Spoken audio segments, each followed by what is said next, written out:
Okay, so my next question has to do with finding people's trigger points for motivation and what motivates them, especially the triple type A super performers. And when you understand people's motivations, how do you turn that into an incentive program in order to bring that out and repeatedly keep them motivated and happy to come to work and perform?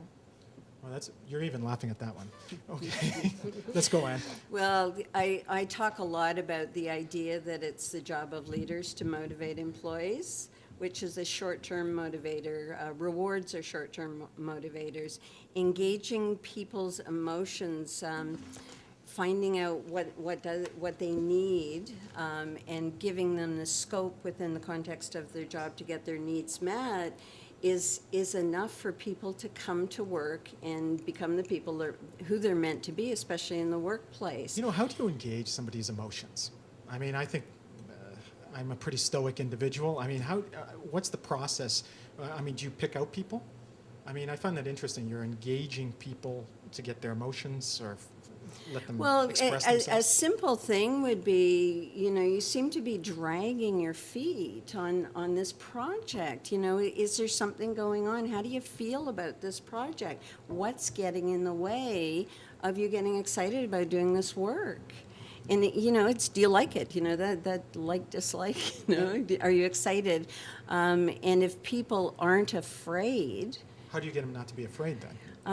That's a process of building trust, and that can take a long time. A lot of leaders think that their employees aren't afraid of them, and so,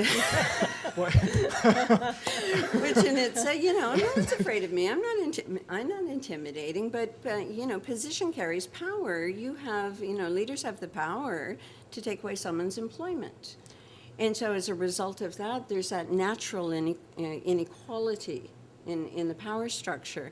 And it's over time building up enough security so that people see it's okay to bring your ideas, it's okay to bring your feelings, it's okay to say, I don't like this, I really do a bad job and I have to deal with this. Can't, I change up with another employee here and they give me a piece of their work that I prefer to do. And leaders being versatile and flexible enough to be able to embrace that approach. That's interesting. In a big organization like the Government of Ontario, Angela, how do you deal with something like that then? I mean, it's not different than it's not different. It's not the size of the organization that really makes a difference. It's what sort of culture you're trying to create. And I think as leaders, we have to be observant.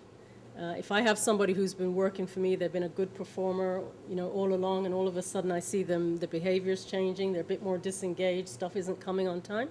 You don't let that drift, not for a second. The minute I pick up on that, I'm going to ask them outright, this is not what I'm used to. Is there something going on? Can I help you? Do you need to be doing this differently? How do you feel about it? How do you feel? Mm-hmm. I mean, it's not a rocket science question. But is it a difference between intimidation, say, if you're in a union environment? I don't think so. To express yourself? No? You know what I mean? I think if you're treating people respectfully and fairly, you're probing and asking in a way that's not intrusive or, causing problems. As a leader, you have a right to find out if there are issues with staff and if that's affecting performance. What can you do to support them? Okay, interesting to hear from you then, Sean, on that. Private industry, I mean, how do you engage these employees to be expressive or feeling open to come to you and say, this is an issue I have? Well, so this is back to the awareness thing, putting in the time, investing the time to develop that relationship to really get the awareness. And that's how many employees? I mean, do you do that on a team lead? Kinross has got how many thousand employees? Thousands. Yeah. Thousands. So to engage all those employees, are you inculcating the various line managers, whatever? Or yeah. Well, within the organization that I directly manage, there's a few hundred, with direct responsibility of a team of over a dozen. But motivating down through the ranks, my team, the folks underneath them, across lots of cultures, motivating our teams are one of the most important parts of our managing. So it does start with you or the leader in this case. And above me, it's a corporate culture thing where putting the importance into the awareness of your teams and stressing to managers the importance of emotional intelligence is something that my organization is always focused on.